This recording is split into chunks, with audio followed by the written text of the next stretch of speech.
Welcome to another episode of the Hardy Huddle, Wildcat Nation's newest and most popular source for all things involving Hardy athletics.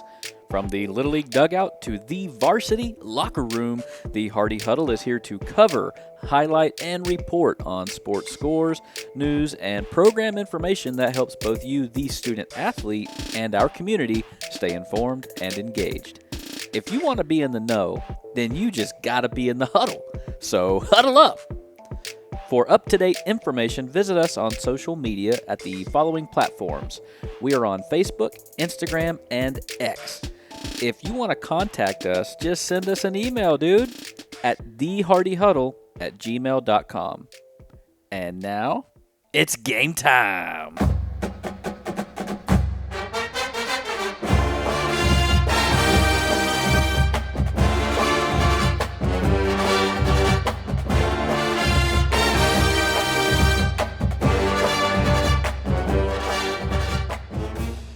Hey, huddle up, everybody. What's up? Welcome back to the Hardy Huddle podcast.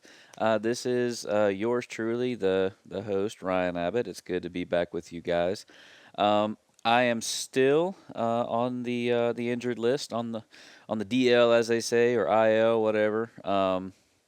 Yeah, ankle's feeling some better today. You know, walking around on it, it's still kind of gross in terms of bruising and stuff, but swelling is just about all gone. However, you know, it's a little tender to walk on, so I'm just kind of sitting here right now. I've got it propped up and, you know, can't go anywhere, can't do anything. So, you know, I talked a little bit yesterday. I've never dropped like podcasts back to back 2 days in a row, but you know, when you're sitting here at home and you're, I don't know if you're like me or not, but if you live a very active, busy lifestyle, like you're always going, sometimes whenever you get sidelined, it can feel a little bit like punishment.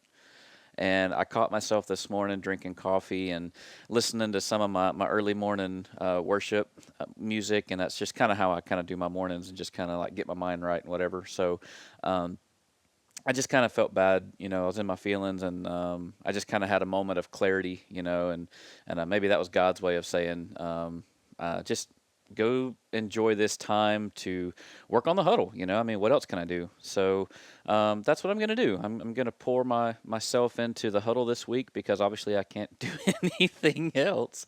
So I was talking to my wife a little bit about this, and I really kind of I thought about trying to have a podcast episode each day this week, and maybe I can have a few guys come over to the house and we can sit around either the living room or the dining room table and just kind of, you know, talk sports. But anyway, I'll hammer that out later. But this morning I was just talking about the power of positivity that I kind of spoke into existence yesterday. Like I had that realization, like if you're an athlete on the sidelines with a bum knee or a bum ankle, or maybe you broke a thumb or something, you know, and it's all wrapped up and you can't play. So there are seasons of our life where it really does feel like punishment. Like, why, God, why? You know, and like, why am I have so much to offer, so much to do, and I have so many plans, you know, and I think that's kind of where I went wrong. As I had like this calendar full of events and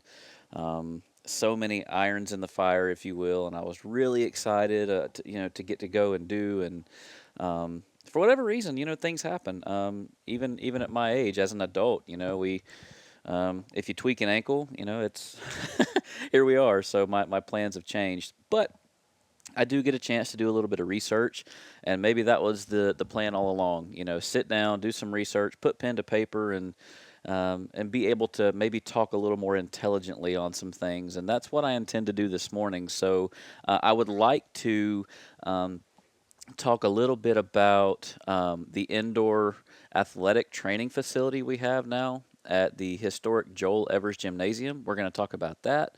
I do want to give my insider take, my perspective on football this year. I want to give some kudos to some of the female sports out there between golf and volleyball and softball. There's a lot that's going on, behind the scenes right now. So there's a lot that's just kind of like floating around. I just want to like compile all my thoughts and bounce some stuff off of you guys. I mean, if I'm wrong in any of this, that's another thing about my maturing process as I get older is I'm not too prideful to say, "Hey, I don't know," or if I say something that is wrong or inaccurate, or God forbid if something gets posted because it has happened before, and I think you all know me well enough. Um, hey, send me a message if there's a date wrong or a time wrong or um, bless your hearts, if I get somebody's name wrong, I legitimately apologize. I never want to give bad information, nor do I want to embarrass anybody by butchering their name. So, if you wouldn't mind, just pass along a pound of grace to go with the ounce of praise around here. I do appreciate everybody's love and support of the huddle, but I also need your help. I legitimately do. I need your help. So, that being said, let's take a deep dive first into some of our high school sports right now, like what all's going on around our campuses. I spoke yesterday before I got sidelined from work. I did have a pretty cool conversation with the athletic director at the Hardy Junior High School, and that would be Mr. Um, Izai Ute. A lot of you guys know him as Coach Ute. Love that guy. Fantastic human being. He's a former Wildcat. I guess you would call him an alumni now. He went off and played big league ball at well, it's college ball, but still it's big league for me at Georgia Southern, and so he got to play in some of those historic marquee stadiums, and got to play in front of a lot of people, and he brought those experiences back home, and that's not always the case. So I do want to give props and kudos to this guy, and he was very helpful and instrumental in last year and kind of keeping me up to date on what's going on with the junior high sporting world. So I do know that our junior high football team, our guys start. He said next week, and believe it or not, I got to give him kudos because for a lot of people it could probably be seen as crazy, right? Um, Historically speaking, when football season comes around, we always put DeSoto at the bottom of the list. We want that to be the last game of the year. Well, for high school anyway. Let me reemphasize. For high school, that's kind of how it goes. But for junior high, Coach Izai said, you know what? This is going to be our kickoff game. We're going to start our season playing DeSoto. When he told me that, I looked him dead in the face and I was like, bro, that's unheard of. And he just smiled. If you know Izai, you know he's got this giant smile and he's like, hey, we're going to see. Like, do you want to play football? We're going to see what we're about. We'll see what we got. And honest to God, I have to tip my hat to this guy because that's pretty stellar. That's a stellar move. So anyway, they're going to go down to Arcadia next Tuesday, and I think their games start early, something like 5:30. I want to say, yeah, I want to say it's like 5:30. I'll confirm that and I'll share it once I get that, but I do think it's like 5:30. But anyway, he's got a lot of guys that he's trying to figure out, like pieces on the board, if you will, because a lot of his eighth graders, a lot of his studs from last year, they're now playing up there at varsity and JV. So he's kind of in the midst of a rebuilding year himself, but he did say that they have more equipment coming. They can outfit more players because they have a ton of kids that came out, which I love. And more on that here in a second, too, because we need to talk about the Blue Star Brigade and even our junior high band because their numbers are exploding. But anyway, back to football. He said they've had a great summer, a great off season, lots of smiles, lots of people, really excited, and that's what I think coaches want the most is they want people to be excited about the programs. They want people to want to be there. And if you are anywhere around Wildcat sports, Hardy County sports, even our youth sports, shout out to Mr. Juan and Mr. Joe down there at the Hardy County Youth Tackle League. Um, Life is good right now in terms of potential and possibility. Like we've always been competitive in Hardy County. Like and I've said this before in the last 2 years that we've been doing this, and I firmly believe it. And I think any of you that have played organized sports long enough know where I'm going with this. When you look at a schedule and there's a ton of different teams on that schedule. You go down there, and you've all done it. Don't say you haven't. Don't be like, oh, not me. Like, come on, man, be real.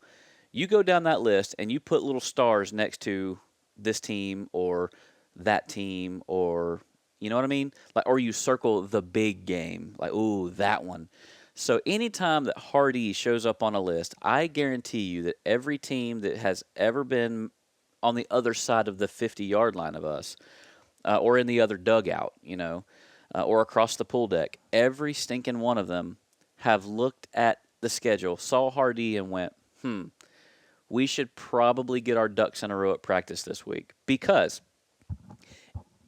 we have had seasons in Wildcat athletics, dating way back, to the 1950s and 60s even, where we have run the gambit of athletes through, and we've won championships and trophies and won titles. I mean, I'm talking historic runs. If you recall back, like especially like with Coach Brian in the early 2000s, every stinking year, like it was just district trophy, district trophy, district trophy. Um, Back when I'm going to tell my age a little bit, but like when my grandfather played back in the oh gosh, 50s, early 50s, late 40s, early 50s. He was part of that, which I should have him on the podcast. He's a hoot to talk to. I would love to kind of get his take on this. But anyway, the varsity baseball team back in the day, they played in the, what they call it, the Florida Coast or the Sunshine Coast League, whatever. But it was like we won the championship baseball, and that was way back. So that being said, we have a history of athletic excellence in Hardy County. And anytime you see our name on the schedule, it's like, ooh, we should prepare. And that's what I want to continue happening. And that's what I'm trying to tell, like, our future Wildcats. A lot of these younger kids, especially like junior high and high school, you are wearing the colors, the tunic, if you will. You're wearing the tunic of our people, and you're taking the Wildcat brand into battle. And I don't say that dramatically, but it means a lot, like in terms of loyalty and name recognition. And I don't mean like the name on the back of your jersey, but the name on the front. And to be counted among the tribe, if you will, to be counted among the Warriors, whether you're male or female, whether you're junior high or varsity, whether you're little league. Some of the best memories I have were like when my brother and I were practicing at home in the backyard wearing our game jerseys. Now, that's a no-no these days. Like, you want to keep that thing fresh, but still, I remember like putting all of our pads and stuff on and being like, "Hey, man, let's go out in the backyard and just bash our heads together because we can." Um, so if you're an athlete out there, a student athlete, and you love the sport that you play, whether it's volleyball, tennis, swimming, soccer, I don't care.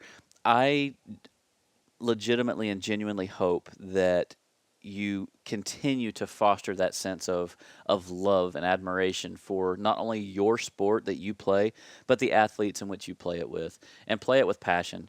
Just play it with everything you have, because there will come a day when you can't anymore. And we talked a little bit about that, I think, last year, and I do hope to have more conversations on that, especially for our seniors. There will come a day when you leave the locker room for the last time, and you never get to put that uniform back on in the capacity of being a player on the field. Now, we have some legacy coaches that have come back and they've put on the uniform in a coaching capacity, and God love you. If you are a man or woman that has come back home to give back to this next generation of Wildcat athletes, God bless you. We need more of you. And to be fair, somebody was asking me a while back, like, how can we support? How can we help? And these are people that I don't have any shame in saying this, because I'm one of them. I don't have a lot of money, guys. I can't drop $5,000 into a program, or I can't drop 1,500 into a program. I mean, shoot, I don't know that I could even pay for a team dinner at this point, because I mean, you talk about feeding 50 some odd people at $10 a head, that's significant money in my world. So the point is, if you're one of those people and you want to know, like, how can I support, how can I help? Coach, that's step one. Be a coach. As long as you like meet the criteria. Obviously there's boxes you have to check, but let's say you can't coach. look at your little leagues. All right, whether it's baseball, softball, soccer, whatever. Be an umpire, be a referee, and I know what you're thinking. I've seen people get really nasty on social media. They yell, scream, shout. Come on, blue. Um, I'm one of those people. I have put the gear on and I've been behind the catcher calling balls and strikes.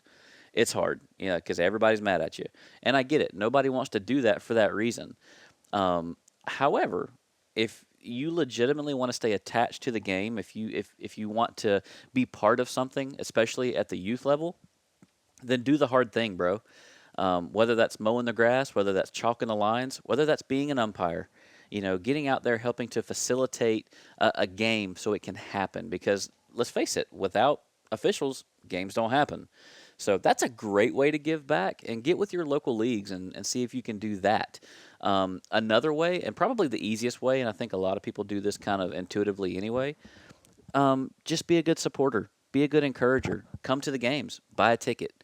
You know, um, Everybody likes to point at the cost of things these days, and it is true. I get it because my family's in that same boat. Like, you have to look at your family budget and say, can we do X, Y, Z? If we can, awesome. But if we can't, then we can't. However, there's not a whole lot to do in a small town such as Hardy County. Like, we don't have a ton of, shopping centers or entertainment districts like movie theaters and all that. So, kind of what we've been accustomed to is the small town sporting arena. Like, I remember as a kid, we used to pack it shoulder to shoulder at the football field.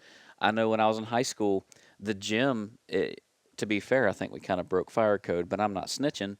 But shoulder to shoulder in there, I mean, rocking the place, getting it crazy. Um, I think if we look at it from a sense of what can I do to give back, just support. A lot of us have kids playing anyway, so we're probably going to be there. So that I think that's a great starting place is for everybody to kind of like get your feet wet in terms of supporting is just be there. And I'm going to speak to again to positivity. We have a lot of student athletes who maybe they don't have a great support system, and I'm not throwing shade because everybody's life looks a little bit different.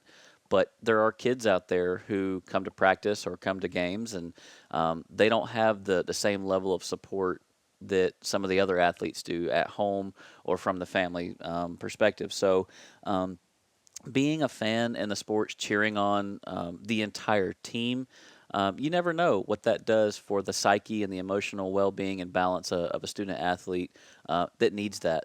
And I can tell you from firsthand experience, sharing a team roster and a locker room and some space with one or three of those individuals, it really does mean a lot.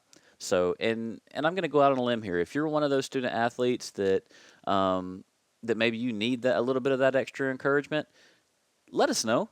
Tell your coach like what's going on, I'm one of those people too. Like practice, game day, like those were safe spaces where I could like escape reality. Not that I had anything traumatic going on, but the point is like that's a safe space. That's something that these kids look forward to. So if you're one of those student athletes and you got some stuff going on, reach out to coach. First and foremost, go to coach one on one. You don't have to do it in a group setting. Just, grab coach off to the side and say, "Hey coach, can we talk?"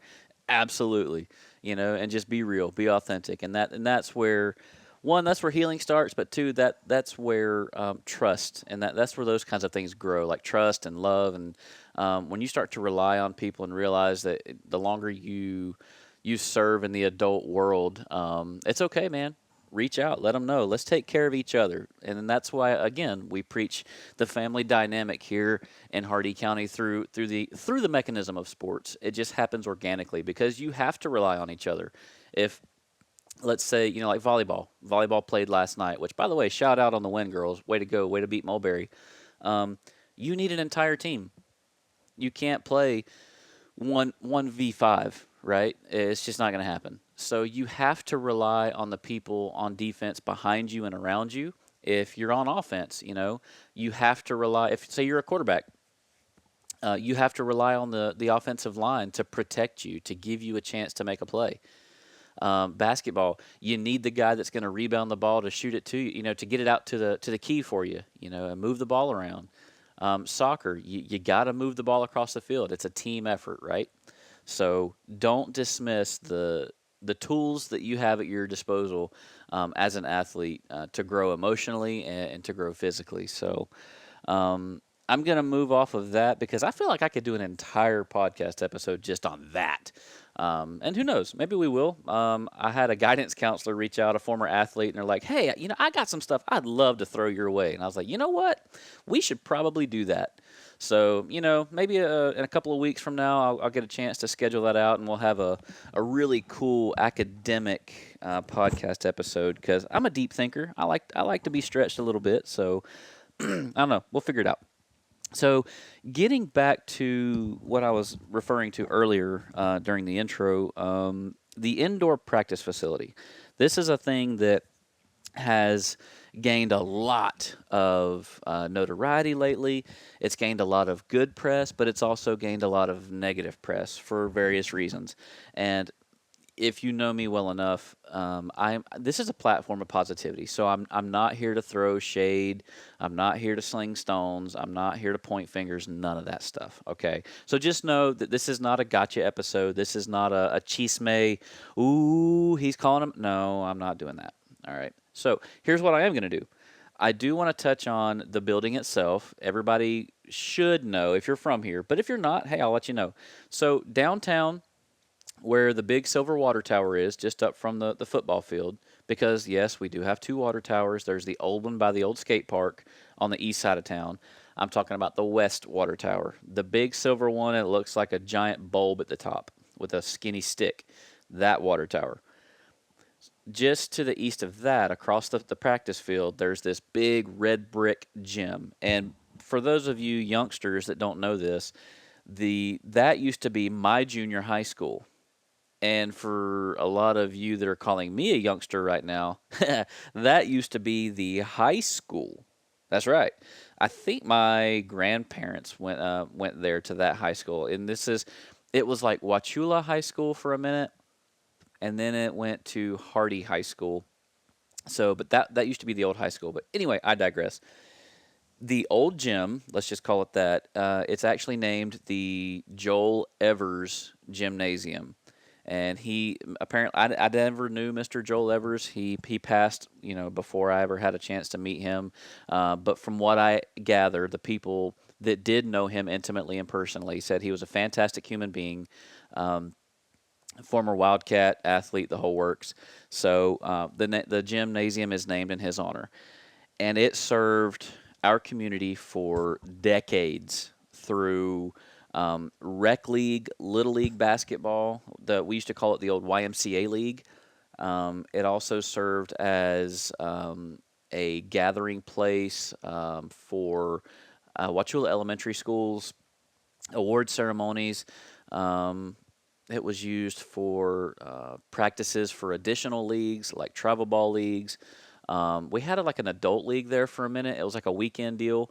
Hopefully, maybe Wally Helms, maybe he can correct me on this, but I know some of the old heads, as they call it, they used to get together and play there. So that's kind of neat. There's a lot of history there. Now that being said, in terms of frequency, like the use of the building and with its frequency, I think the powers that be, whoever they got together and decided that we could essentially turn this place and this space into something more, to offer even additional practice space for all kinds of athletic programs.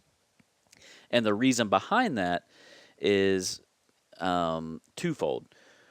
One, sports are changing, ladies and gentlemen. I think we can all agree with that. It's now 2025. Whenever we were coming up in the early 2000s, it was a little bit different. I think everybody likes to say they came up in the best time, but I legitimately think that we came up in the absolute best time to play sports. And I'm talking about, Little League was mid 90s, 95, 97.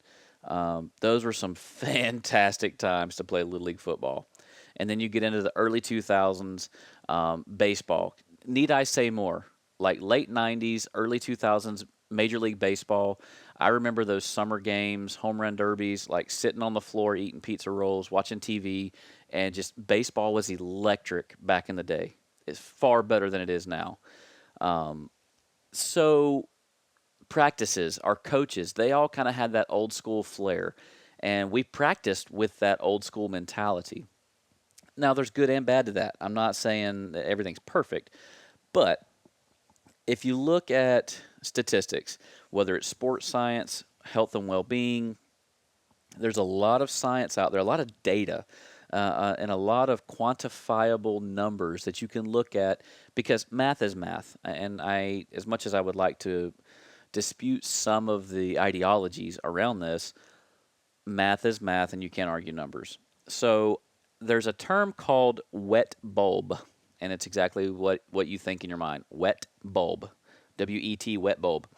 According to Google, and I'm reading this right now, WBGT is the wet bulb globe temperature. It is a critical factor in high school sports, especially during hot and humid weather. It measures the body's ability to cool itself through sweat evaporation, and when it gets too high, it can lead to heat related illnesses. High school athletic associations use wet bulb globe temperature, or WBGT, readings to guide decisions about practice and game adjustments, including limiting or canceling activities altogether. Okay, so what this means, it's more of a comprehensive measure of heat stress rather than heat index or just the temperature alone.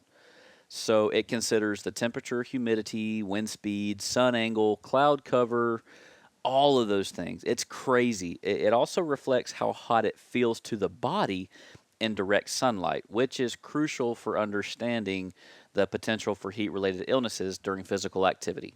All right. So, how is it used? How do we use this? Well, the schools use the WBGT readings to determine appropriate adjustments for practices and games. Believe it or not, yes, if it's one of those situations where it's afternoon, and I'm talking to you golfers out there, I'm talking to you tennis players, even junior high football, because you're starting earlier in the afternoon. Depending upon where the threshold is, your games or your matches could be canceled due to this now. So the Florida High School Athletic Association, or FHSAA, uses the WBGT to guide its policies. So, for example, a WBGT reading of 90.2 degrees Fahrenheit may indeed indicate that it's unsafe to practice. You heard that right, y'all. 90 degrees. And for those of you that grew up like me, we've spent many a day in 90 plus. All right. General guidelines suggest that below 82 degrees Fahrenheit, normal activity with standard hydration protocols. 82 to 86 says heightened awareness, mandatory water breaks every 20 minutes. All right, check that. 82 to 86, mandatory. 87 degrees to 90 degrees Fahrenheit. That's a 3-degree window, 87 to 90. Modified practice. Football players may only wear helmets and shoulder pads. 2-hour maximum practice time. Water breaks every 15 minutes. That's now we're getting into the itty gritty here, all right? So 90.1 to 91.9. All right? Severely limited activity. 1 hour practice maximum. 1 hour. No protective equipment. 20-minute mandatory breaks. So now you're removing helmets and shoulder pads, and you're condensing practice to 20 minutes. Well, no, excuse me. You're condensing practice to 1 hour with 20-minute breaks. If it's 92 degrees or above, all outdoor practices are canceled. That is per FHSAA, ladies and gentlemen. I'm not making that up. I'm reading it straight from the source right now. Let's see. Additional safety measures. Schools often implement additional measures like hydration stations, shade, and cooling areas to help athletes stay safe in hot weather. I heard something about submersion tanks, like you have to have ice and water available in a submersion tank where an athlete, if they're having a heat related illness or stress, situation, that student take their shoes off and all that good stuff, put them in that tank, and rapidly decline that body temperature. So there are some good things here. I want to digest it. I want to dissect it a little bit so you can digest it rather.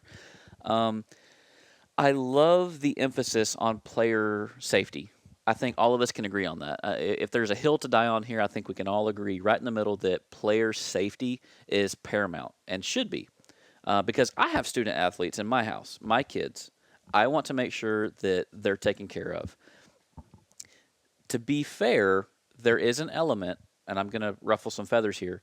There's an element of uncomfortability. I don't know if that's even a word, but you, as an athlete, you need to experience that level of uncomfortableness. You need to be stretched and stressed and feel that this is, I don't like this, but I have to play through it. I have to I have to push myself through this moment of adversity. And you hear it all the time on ESPN. Every athlete wants to talk about adversity. I think that word gets thrown around a little too much, but I digress. As an athlete, you need to figure out, how does my body respond in the fourth quarter or in the final 10 minutes. If you've ever been to a soccer game, you will understand how at the very beginning these games are lightning fast, extremely fast paced, 90 miles an hour. As soon as they kick off, tip off, whatever that thing in the middle is they do, it's all go 90 miles an hour. As the game progresses, the game gets a little more finesse to it, a lot more passing. Communication has to pick up because you're not moving as fast. So it's no different in a basketball match, fourth quarter. You see the guys are wearing down. You need to push through that. You need to figure out, what does my body do when I'm exhausted? How does my game change? What do I need to do to complete this task? So that being said, I think it's important to know where the line is. Obviously, we want to be within the standard. We don't want to violate the law. We definitely don't want sanctions against us, because that's another thing to consider. If you're violating these health and safety standards or these sanctions, then not only can monetary or financial penalties be posed against the school and the sporting program, there's a very good a very good chance rather that we could be removed from any potential playoff scenario postseason. We don't want that. We don't want our kids to be punished because of a decision that a coach made. So I do have to tip my cap to every coach that's out there right now, regardless of program. And speaking of coaches and programs, Coach Regan Davenport with cross country, I don't know how you guys get practice in, but if there's a coach out there that you want to like question, can they do it, or do they know where the line is? Do they know how hard they're pushing my kid? Um, you're welcome to watch a cross country practice, and one thing you will see is Coach Davenport is running with them. So I'm going to leave that there. Mic drop moment. I think she knows very well where the line is. She knows how to push the kids, and I think they're in good hands because she runs every mile, every step with them. So I'm definitely going to be defending that one. Okay, so we'll just leave cross country where they are. But anyway, back to this wet bulb thing and the indoor practice facility. The reason why a lot of programs, and I'm gonna like expand our scope for a second. A lot of school districts are doing this now. This is not a new thing. It might be to us because we're from Hardy County and we've never had this before. It's a brand new toy, right? We don't know, we've never seen it. But if you go up to Polk County, they're everywhere. I heard that like down south, like DeSoto, they're talking about building a standalone facility like this. Over in Highlands, I want to say like Sebring has a space now. Lake Placid just has a brand new. They just opened the doors this season. A whole indoor athletic facility, like weight rooms and wrestling pads and the whole works. I mean, it's legit.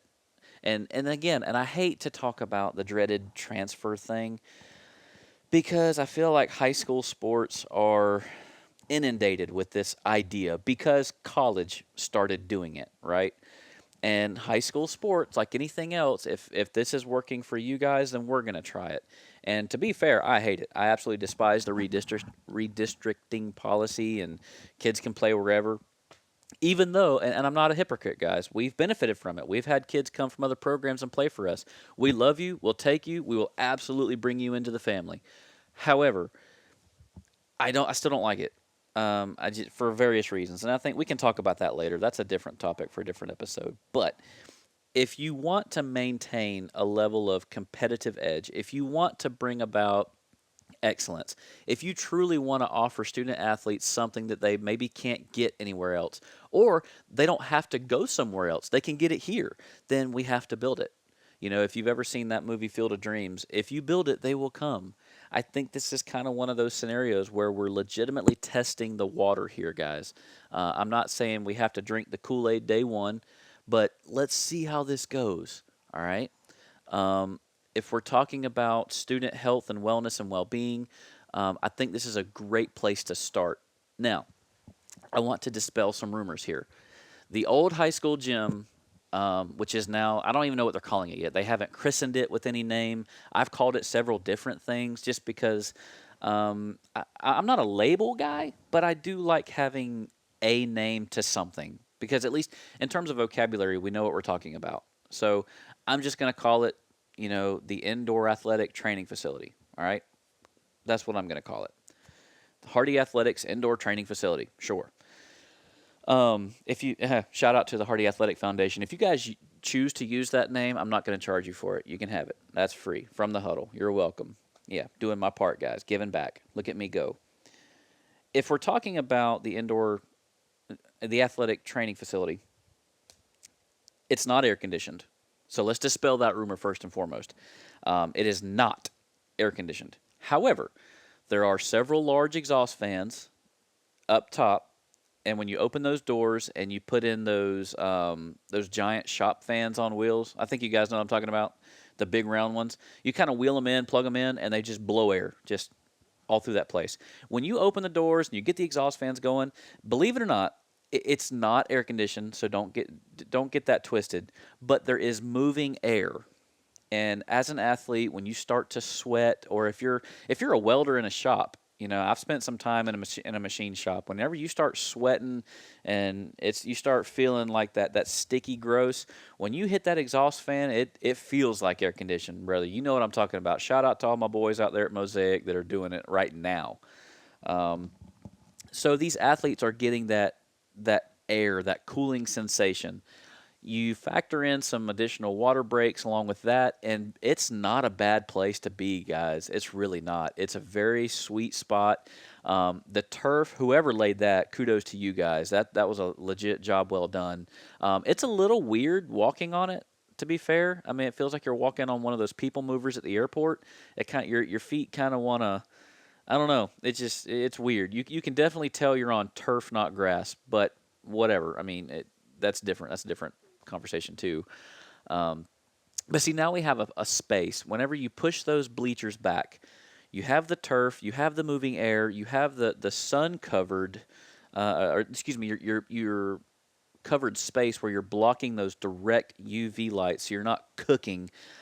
It is an absolutely legitimate place to be a coach, to be a player, to be an athlete, to work on your game, whether it's football, whether it's soccer, whether it's softball, or as I showed you guys earlier on social media, if you're volleyball, if you just want to use that place and that space for conditioning, it's a perfect place to be. You can set up stations and you can run all kinds of conditioning drills. Soccer, I think it's going to work out great.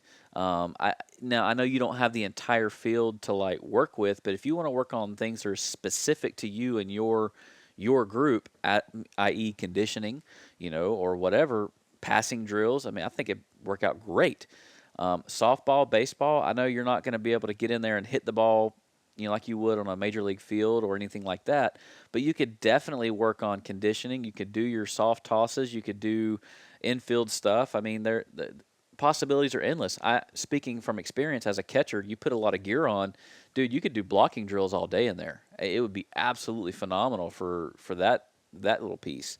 So I like the upside to this, and kudos to our coaches who are taking this seriously and trying to figure out how to operate within that new health regulations era. It's extremely difficult, and I can't even imagine sitting down at the table trying to put a practice plan together. I know a lot of you teachers, you have your lesson plans, right? And it's no different for coaches. Like you sit down and you have to put a plan together, not just for games. Like we're going to run this play, this play, this play, or whatever. But you have to have a practice plan too. Like how can we get the most out of the limited amount of time we have with these students after school? So this could potentially be one of those things where you have a tool in your belt, man.